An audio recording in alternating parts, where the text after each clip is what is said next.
we'll get right into our next speaker, Rochelle Lamb, and, sorry, our talk is on the other side, Rethinking Conflict and the Call to Evolve. Oh, it's right there.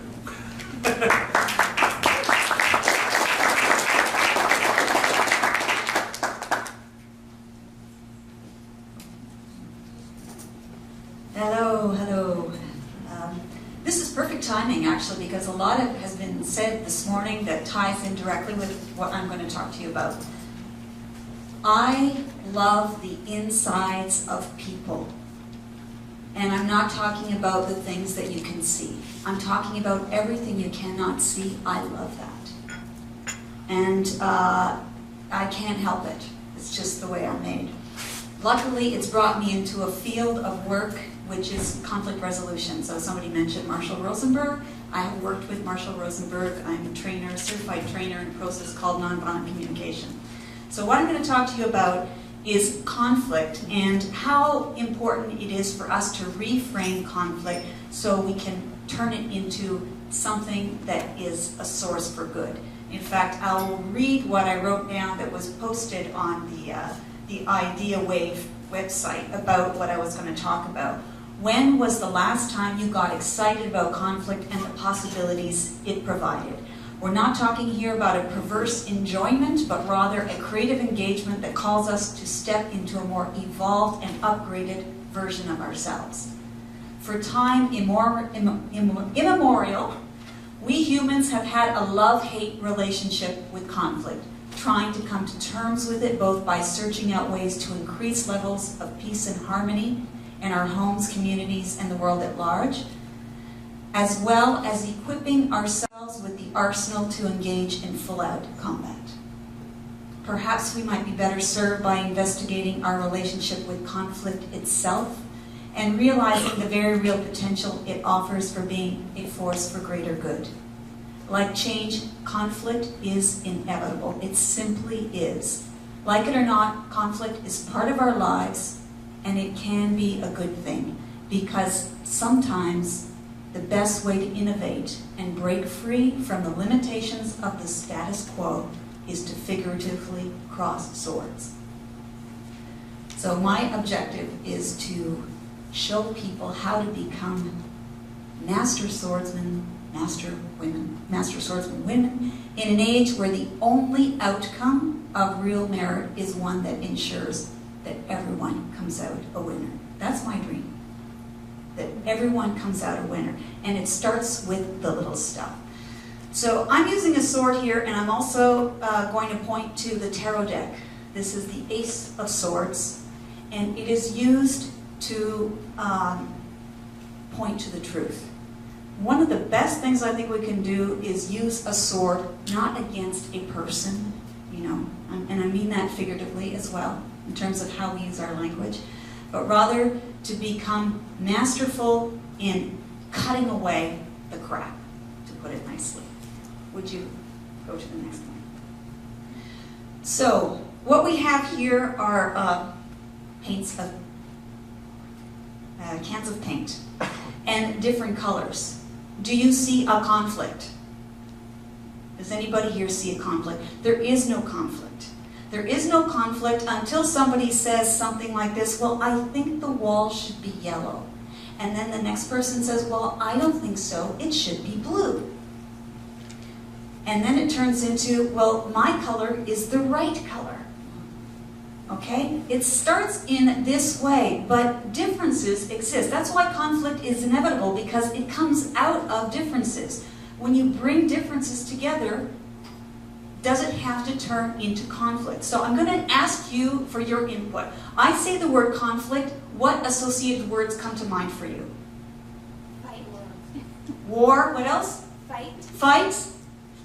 Struggle. Anger. I'll throw out opposition, adversarial, because if you look it up in the dictionary, that's what you'll see. I'm going to say another few words now, and I'd like to get your input.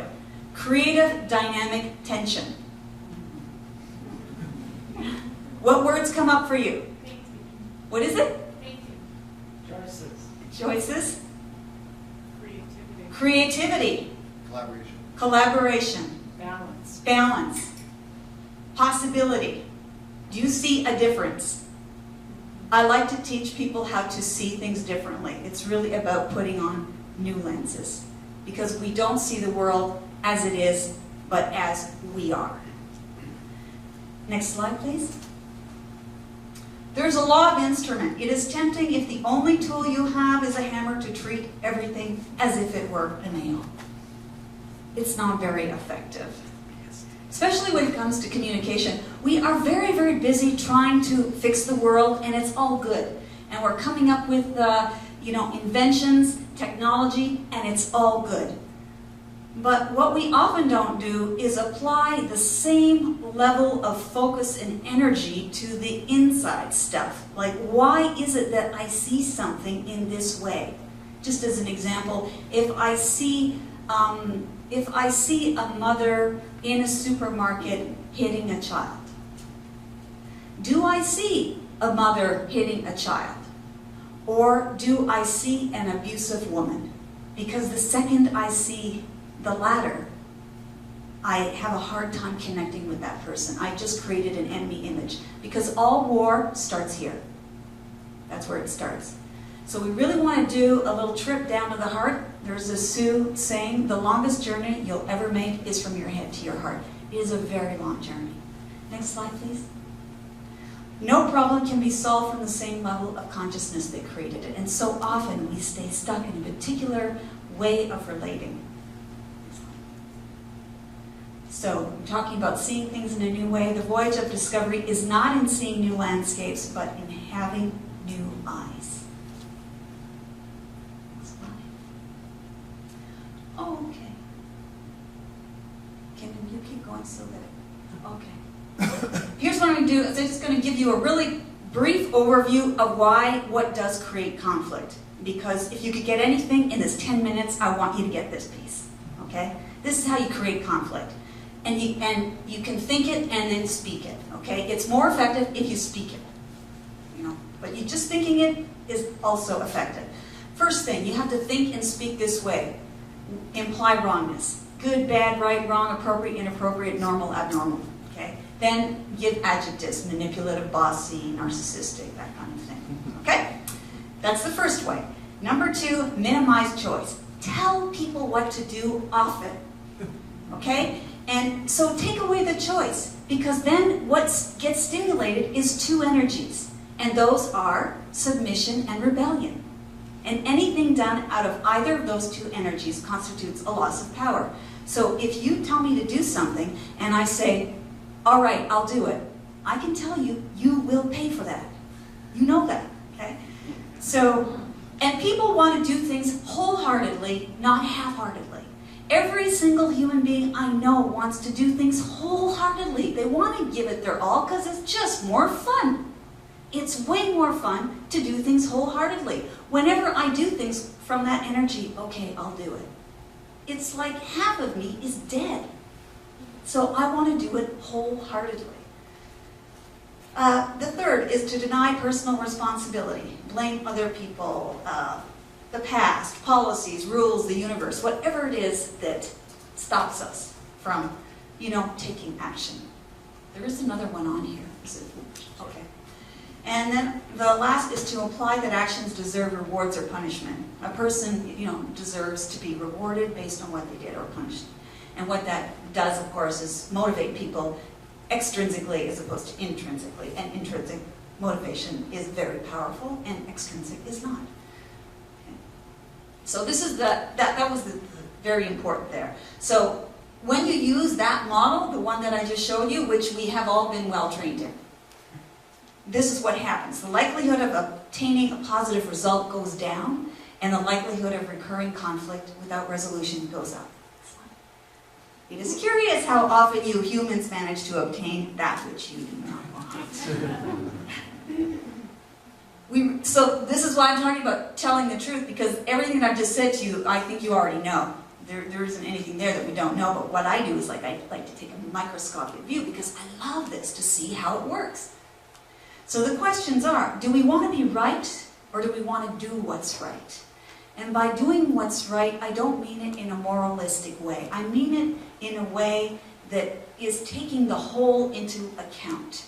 That's part of the evolution. It's not just thinking about how can I survive, but how can we all survive? So where are we and where do we want to go? Next slide. So we're shifting from me to we, because that causes a lot of problems. Me and mine. It's the source of conflict. Me and mine is very simple. Next slide. Listening is such a skill. It is such something that we don't do enough of. And there's a way to listen.